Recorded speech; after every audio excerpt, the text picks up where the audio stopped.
अस्सलामुअलैकुम dear students, this is Sardishan Sattar. आज हम इंटर की केमिस्ट्री चैप्टर 1 का टॉपिक पढ़ेंगे, reactions of S block. Previous video के अंदर हमने इस टॉपिक को स्टार्ट किया था, लेकिन उसमें सिर्फ हमने ऑक्सीजन के रिएक्शंस किए थे। उसके अलावा बाकी जो रिमेनिंग रिएक्शंस है वो इंशाल्लाह आज हम सारे इस वीडियो के अंदर कंप्लीट कर लेंगे। तो बेटा ये बहुत ही आसान रिएक्शंस हैं और इन रिएक्शंस को समझने के लिए कुछ चीज़ें मैंने आप लोगों को बताई थी जो कि आप लोगों ने याद रखनी है। उनमें आप लोगों को मैंने ये बताया था कि ये एलिमेंट किस ग्रुप का है, उसके अंदर बैलेंस इलेक्ट्रॉन कितने हैं, कितने इलेक्ट्रॉन वो दे सकता है या ले सकता है। उसके अलावा जिस कंपाउंड और एलिमेंट के साथ वो रिएक्शन कर रहा है उसकी वैलेंसी क्या है, किस नेचर का है। ये कुछ चंद चीज़ें अगर जहन में होंगी तो रिएक्शन समझना बहुत ही आसान हो जाएगा। तो आते हैं सेकंड रिएक्शन बेटा हमारे पास जो है विथ वाटर। अब वाटर के साथ जब भी हमारे पास एस ब्लॉक के एलिमेंट्स अल्कली मेटल्स और अल्कलाइन अर्थ मेटल्स जब रिएक्शन करते हैं तो दो कॉमन प्रोडक्ट्स बनती हैं। कौन कौन सी? एक है बेटा मेटल हाइड्रोक्साइड और दूसरा हमारे पास हाइड्रोजन गैस रिलीज हो। किस तरीके से होगी? पहले हम एक जनरल रिएक्शन करते हैं, फिर एक स्पेसिफिक रिएक्शन करके देखते हैं। तो ग्रुप 1A का जो रिएक्शन होगा उसका हम यहाँ पर एज ए सिंबल ले लेते हैं M जनरल रिएक्शन के अंदर, और उसके साथ हम रिएक्शन कर देते हैं बेटा किसका? वाटर का। अब वाटर को जरूरी नहीं कि मैं H2O करके लिखूं, रिएक्शन को आसानी से समझने के लिए ऐसे भी हम लिख सकते हैं HOH, एक हाइड्रोजन पॉजिटिव पार्ट और OH पार्शियल नेगेटिव पार्ट। जब हम इसका रिएक्शन करेंगे तो बेटा देखें हमेशा अपोजिट चार्जेस वाले साइड्स एक दूसरे की तरफ अट्रैक्ट होती हैं। तो यहाँ पर हाइड्रोजन की इलेक्ट्रोनेगेटिविटी कम होती है, ऑक्सीजन की ज्यादा होती है, तो इस वजह से पार्शियल पॉजिटिव और नेगेटिव चार्ज। और मेटल तो आप लोगों को पता ही है कि पॉजिटिवली चार्ज होते हैं, तो ये मेटल अट्रैक्ट हो जाएगा OH आयन की तरफ, और यहाँ पर बेटा क्या बनेगा? यहाँ पर बनेगा MOH मेटल हाइड्रोक्साइड, और साथ में क्या रिलीज होगा? हाइड्रोजन गैस रिलीज होगी। ठीक है बेटा। अब यहाँ पर अगर आप इसकी वैलेंसी को देखना चाहें तो वो भी सेटिस्फाइड है। किस तरीके से? देखिए मेटल हमारे पास ग्रुप 1A का है, तो 1A का आप लोगों को पता है कि जस्ट एक इलेक्ट्रॉन लूज करता है +1, और OH जो ग्रुप है अगर हाइड्रोजन से यहाँ से इसका बॉन्ड टूटा है तो एक ही इसके ऊपर माइनस की चार्ज होगी -1, तो ये -1 और ये +1।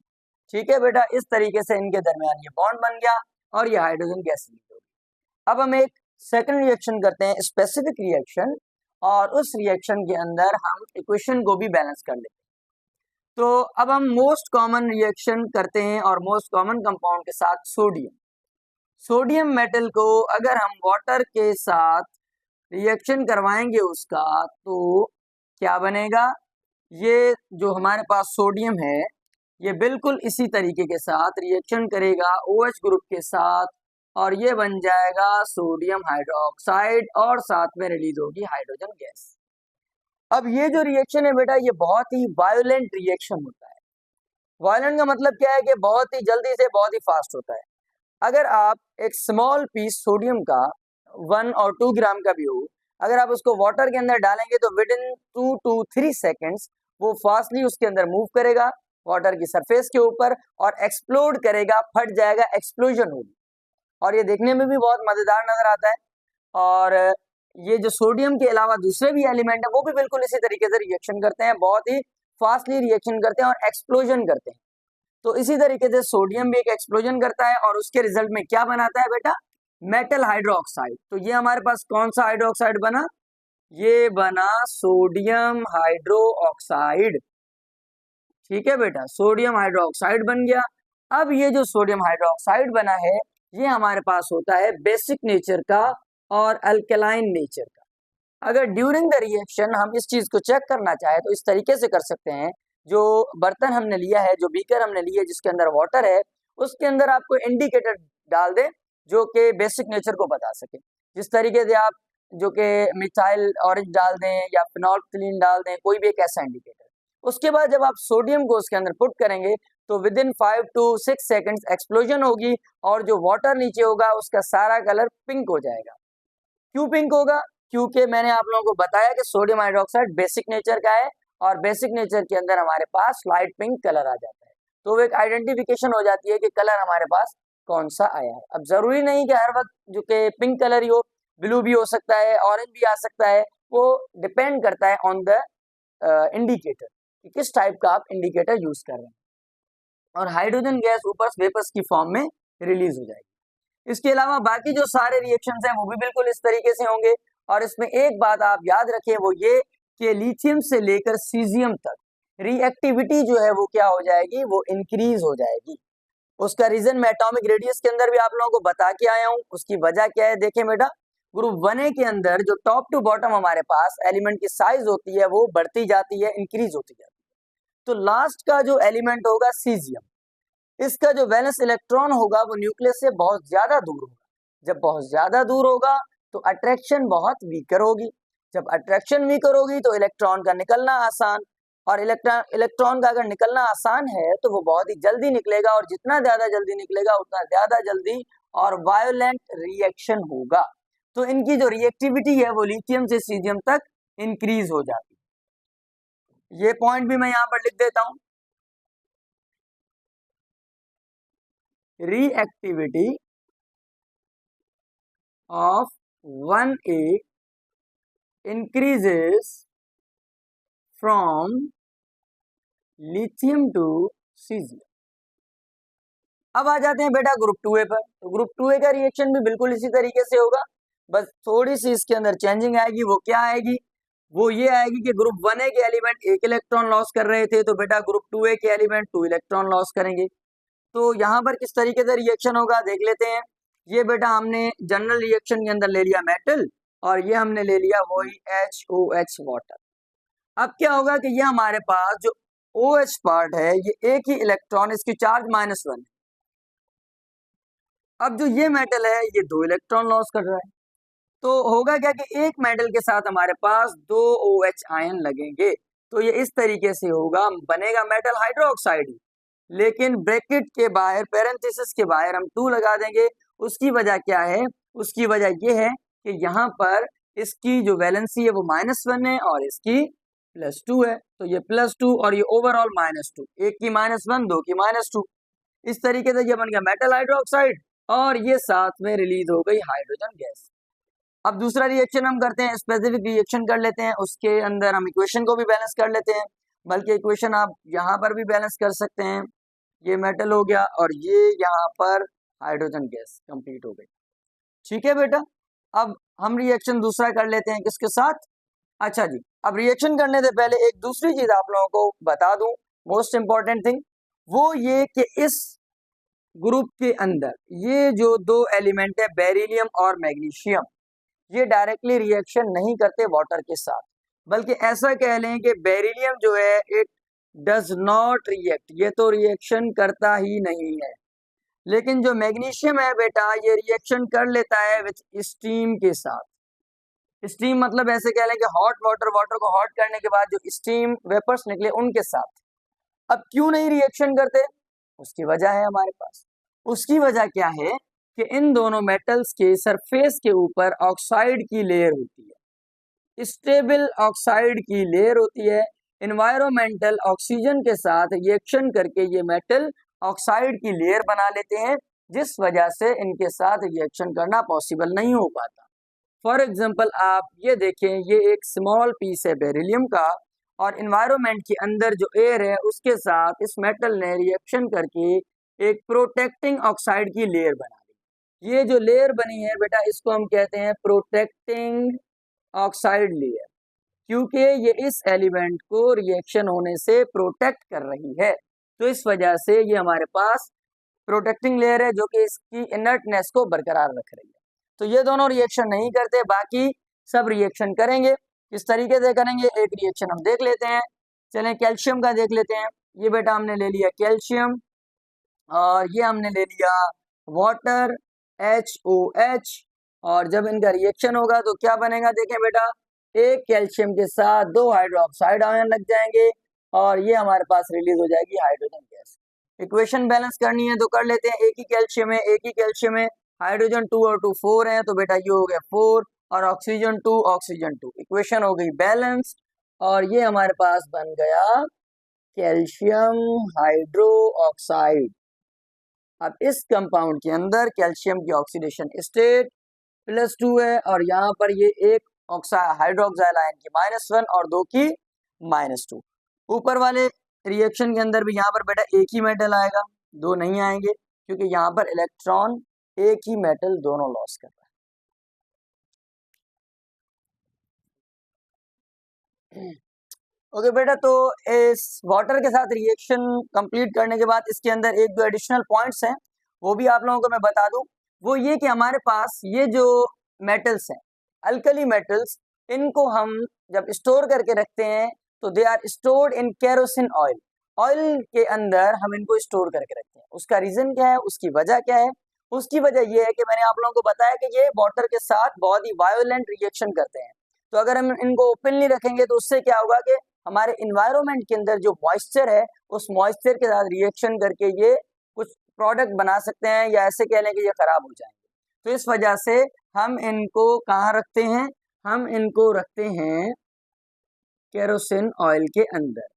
सो alkali metals are stored in kerosene oil. ये एक इम्पॉर्टेंट पॉइंट है जो मोस्टली एमसीक्यूज के अंदर भी पूछी जा सकती है। इसमें इसका रीजन भी पूछा जा सकता है और ये भी पूछा जा सकता है कि किसके अंदर स्टोर किए जाते हैं। और सेकंड बात ये कि ग्रुप 2A के एलिमेंट्स की जो रिएक्टिविटी होती है वो ग्रुप 1A वालों से कम होती है, क्योंकि अगर आप according to the periodic table देखेंगे तो पहले ग्रुप 1 है, फिर ग्रुप 2 है। तो जब आप लेफ्ट से राइट जाते हैं पीरियड के अंदर तो एटम की साइज स्मॉल होती है। साइज स्मॉल होने की वजह से उसकी रिएक्टिविटी भी डाउन हो जाएगी। तो वो जो अगर रिएक्टिविटी की बात करें तो जो ग्रुप 1A है हमारे पास, उसकी रिएक्टिविटी ज्यादा होती है ग्रुप 2A के एलिमेंट से। तो यहाँ पर वाटर के साथ रिएक्शन के अंदर जो भी इंपॉर्टेंट पॉइंट्स थी सारी डिस्कस कर ली। अब हमारे पास सेकंड है हैलोजेंस। हैलोजेंस क्या है बेटा? एज यू ऑलरेडी नो कि हैलोजेंस जो होते हैं ये ग्रुप 7A के एलिमेंट्स हैं, जिनका सिंबल हम X लिखते हैं, और जिसके अंदर हमारे पास फ्लोरीन, क्लोरीन, ब्रोमीन, आयोडीन, ऐसे तो एस्टाडेन भी है, बट उसको हम डिस्कस नहीं करते due to its radioactive nature. तो ये चार एलिमेंट्स हमारे पास मौजूद हैं। जब हम एस ब्लॉक एलिमेंट्स का रिएक्शन करवाएंगे हैलोजन के साथ तो ये वर्गसली रिएक्ट करेंगे, मतलब कि बहुत ही जोरदार रिएक्शन करेंगे। और उसके अलावा क्या बनाएंगे? मेटल हैलाइड बनाएंगे। अब इस मेटल हैलाइड के अंदर ये जो लास्ट में हैलोजन से हैलाइड आ रहा है ना, आईडीई, ये आईडीई का क्या मतलब है? आईडीई तब आता है बेटा जब किसी भी कंपाउंड के ऊपर क्या आ जाए, नेगेटिव चार्ज आ जाती है, तो उसके साथ हम क्या यूज करते हैं? वहां पर बेटा हम यूज करते हैं आईडीई। और पॉजिटिव जब चार्ज होती है तो वहां हम यूज करते हैं आईयूएम। जिस तरीके से देखें सोडियम, आईयूएम मतलब कि इसके ऊपर पॉजिटिव चार्ज। क्लोरीन से जब क्लोरीन किसी कंपाउंड के अंदर होता है तो हम क्लोराइड पढ़ते हैं, आईडीई लास्ट में आ गया। उसका मतलब क्या है कि यहाँ पर क्लोरीन के ऊपर पॉजिटिव चार्ज है। अगर क्लोरीन के ऊपर जो है सॉरी नेगेटिव चार्ज, अगर क्लोरीन के ऊपर पॉजिटिव चार्ज आएगी तब उसका नाम भी चेंज हो जाएगा। जिस तरीके से प्रीवियस लेक्चर के अंदर ऑक्सीडेशन स्टेट में मैंने बताया था कि हाइपोक्लोरस हम पढ़ते हैं, वहां पर क्लोरीन के ऊपर पॉजिटिव चार्ज होती है, यहाँ पर नेगेटिव है। तो ये रिएक्शन कैसे होंगे देख लेते हैं बेटा। पहले हम ग्रुप 1A के रिएक्शन कर लेते हैं। ग्रुप 1A के अंदर हमारे पास जो भी मेटल्स हैं, अब बार बार मैं नहीं लिख रहा क्योंकि टाइम वेस्ट होगा, तो यहाँ पर लिखे हुए हैं लिथियम, सोडियम, पोटेशियम, रुबिडियम और सीजियम। तो रिएक्शन कर लेते हैं ग्रुप 1A के साथ। ये आ गया बेटा मेटल, और यहाँ पर हम लिख लेते हैं X। अब यहाँ पर X नहीं X2 लिखेंगे। क्यों? क्योंकि हमारे पास कुछ ऐसे एलिमेंट्स होते हैं जो कि डायएटॉमिक एलिमेंट्स होते हैं। तो उनमें से हमारे पास जो हैलोजेंस है इनको हमेशा डायएटॉमिक फॉर्म में लिखते हैं, क्योंकि नेचर में भी मिलते ही ऐसे हैं। तो M+X2 ये क्या बन जाएगा? ये बन जाएगा बेटा MX। इक्वेशन बैलेंस करने के लिए यहाँ 2 लगाएंगे। उसकी क्या वजह है? उसकी वजह यह है कि ग्रुप 1A का एलिमेंट एक इलेक्ट्रॉन लॉस करेगा, और हैलोजन 7A ग्रुप के हैं तो इनकी वैलेंसी भी बेटा कितनी होती है? -1 होती है। तो ये -1 और ये +1, तो ये बन गया मेटल हैलाइड। अगर स्पेसिफिक रिएक्शन की बात करें तो ये ले लेते हैं Na, और यहाँ पर हम ले लेते हैं Cl2, ये बन जाएगा बेटा 2NaCl, मतलब कि क्या बन गया, मतलब कि ये बन गया sodium chloride, potassium chloride, rubidium chloride, caesium chloride, सब ऐसे ही बनेंगे।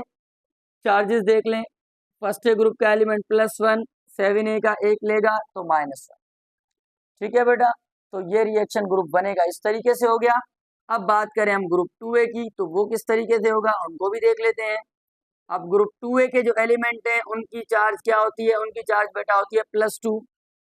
ये 2 इलेक्ट्रॉन लॉस करते हैं, तो किस तरीके से होगा, पहले जनरल रिएक्शन लिखते हैं, ये आ गया M, ये आ गया H2 और ये बन जाएगा MX2। अब वहां MX, यहाँ MX2, क्यों क्यों आते हैं, ढूंढते हैं क्या वजह है। यह है मेटल, ग्रुप 2A का, 2 इलेक्ट्रॉन लॉस करेगा, ठीक है। और ये है 7A ग्रुप का X, 1 इलेक्ट्रॉन गेन करेगा, तो कितने लगेंगे इसके साथ, 2 लगेंगे, तभी तो चार्ज बैलेंस होगी, तो MX2। स्पेसिफिक रिएक्शन की बात करें तो ये आ जाता है यहाँ पर हमारे पास बेटा, चलो अब ले लेते हैं हम ग्रुप 2A का एलिमेंट ले लेते हैं मैग्नीशियम, ये आ गया बेटा मैग्नीशियम, और यहाँ पर हम ले लेते हैं Br2 ब्रोमीन, तो ये बन जाएगा MgBr2, मतलब के मैग्नीशियम ब्रोमाइड, क्या बन गया, मैग्नीशियम ब्रोमाइड। और इसकी भी वैलेंसी देखें, 1 की -1, 2 की -2, यहाँ +2, ये बन गया मैग्नीशियम ब्रोमाइड। जिस तरीके से हमने वाटर के अंदर ये बात की थी कि इनकी जो रिएक्टिविटी होती है वो फास्टर होती है ग्रुप 1A वालों की और ग्रुप 2A वालों की कम होती है, इसी तरीके से यहाँ पर भी ग्रुप 1A के जो एलिमेंट हैं उनकी जो रिएक्टिविटी होगी वो फास्टर होगी और ग्रुप 2A की जो रिएक्टिविटी होगी वो स्लोअर होगी देन ग्रुप 1A के एलिमेंट्स। अब तीसरा जो हमारे पास है बेटा वो क्या है, ये हमारे पास है विथ नाइट्रोजन। नाइट्रोजन के साथ किस तरीके से रिएक्शन होगा, ये भी बहुत आसान है। अब तो आप लोगों की प्रैक्टिस हो चुकी होगी कि किस तरीके से हम वैलेंसी को सेटिस्फाई करेंगे या किस एलिमेंट के साथ कितने लगेंगे, तो अब ये बहुत ही आसान हो गया होगा।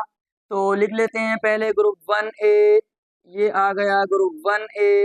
अब ग्रुप 1A के अंदर हमारे पास जो रिएक्शन होगा उसमें हमारे पास क्या बनेगा, उसमें हमारे पास बनेगा बेटा M3N।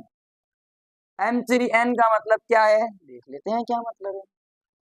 ये आ गया हमारे पास बेटा मेटल, ये आ गया हमारे पास नाइट्रोजन। अब नाइट्रोजन भी डायटोमिक गैस है, तो यहाँ पर हम लिखेंगे MN2, ठीक है। अब ये हमारे पास यहाँ पर जो चीज बनेगी ये बनेगी M3 और N। ऐसा क्यों है, पता नहीं क्यों, देख लेते हैं। ये है हमारे पास मेटल, किस ग्रुप का है बेटा, 1A का है ना, तो अगर 1A का है तो 1 इलेक्ट्रॉन लॉस करेगा और 3 एटम 3 लॉस करेंगे। अब ये 3 क्यों लॉस कर रहे हैं, क्योंकि नाइट्रोजन हमारे पास जो है ये 5A ग्रुप का एलिमेंट है, तो वो 3 इलेक्ट्रॉन गेन करता है, क्योंकि उसके वैलेंस शेल के अंदर 5 इलेक्ट्रॉन मौजूद होते हैं, तो वो 3 और गेन करेगा, तो यहाँ पर बेटा ये आ जाएगी -3 चार्ज और यहाँ पर आ जाएगी +3 चार्ज। इक्वेशन को अगर बैलेंस करें तो वो भी कर लेते हैं, नाइट्रोजन 1 है, यहाँ पर नाइट्रोजन 2 है, ये आ गया नाइट्रोजन 2, तो ये हो गया बैलेंस। अब मेटल कितने हैं बेटा, 3 2 6, तो ये आ गए 6 मेटल। स्पेसिफिक रिएक्शन करते हैं, कौन सा मेटल उठाएं, कौन सा, कोई भी उठा लेते हैं, लिथियम, सोडियम, पोटेशियम, चलो बेटा पोटेशियम ले लेते हैं, तो ये आ गया K, ये आ गया N2, अब ये क्या बन जाएगा K3N2, सॉरी K3N। और इक्वेशन को बैलेंस करें तो दोबारा से यहाँ पर 6, यहाँ पर 2, तो ये हो गया बैलेंस। अब ये क्या बना यहाँ पर, इसका अगर हम नाम लिखना चाहें तो बेटा ये बनेगा पोटेशियम नाइट्राइड। क्या बनेगा, पोटेशियम नाइट्राइड। तो ग्रुप 1A के और 2A के एलिमेंट्स नाइट्रोजन के साथ मिलके क्या बनाते हैं, नाइट्राइड बनाते हैं। अब नाइट्राइड के लास्ट में भी जो IDE लग रहा है इसका भी वही कॉन्सेप्ट है, क्योंकि नाइट्रोजन के ऊपर बेटा माइनस की चार्ज है। लास्ट रिएक्शन इसका देख लेते हैं, ग्रुप 2A का, यहाँ पर हमारे पास क्या बनेगा, यहाँ पर हमारे पास बनेगा M3N2। अब ये ऐसा क्यों होगा, इस चीज को भी देख लेते हैं। ये ऐसा इस वजह से होगा क्योंकि यहाँ पर जो ग्रुप 2A के एलिमेंट है उनकी वैलेंसी क्या है, +2 है। तो ये हमारे पास आ गया मेटल, ये हमारे पास आ गया N2। अब ये हम लिख लेते हैं M3N2।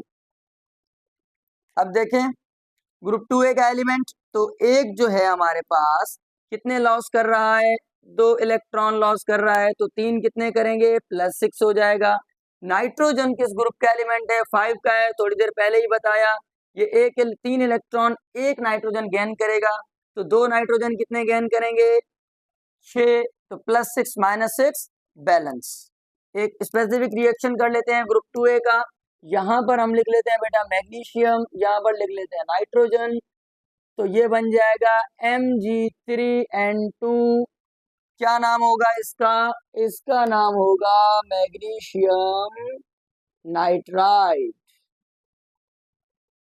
इसका नाम होगा मैग्नीशियम नाइट्राइड। और इसकी चार्ज भी बैलेंस कर लेते हैं। नाइट्रोजन ने एक ने 3 इलेक्ट्रॉन लिए, 2 ने 6 ले लिए, यहाँ पर एक ने 2 लॉस किए, तो 3 ने 6 लॉस किए, +6 -6 बैलेंस। बाकी लास्ट चीज रही इक्वेशन बैलेंस करनी है, तो इक्वेशन कर लेते हैं। कितने नाइट्रोजन है, 2 हैं, यहाँ पर भी 2 हैं। मेटल यहाँ पर बेटा 3 है, यहाँ पर 3 कर दें। इसी तरीके से यहाँ पर भी 3 मेटल कर दें, और नाइट्रोजन 2 है तो 2 ही रहेंगे। और इन रिएक्शंस के अंदर भी ग्रुप 1A के जो एलिमेंट हैं वो ज्यादा रिएक्टिविटी शो करते हैं ग्रुप 2A के एलिमेंट से ड्यू टू इट्स साइज।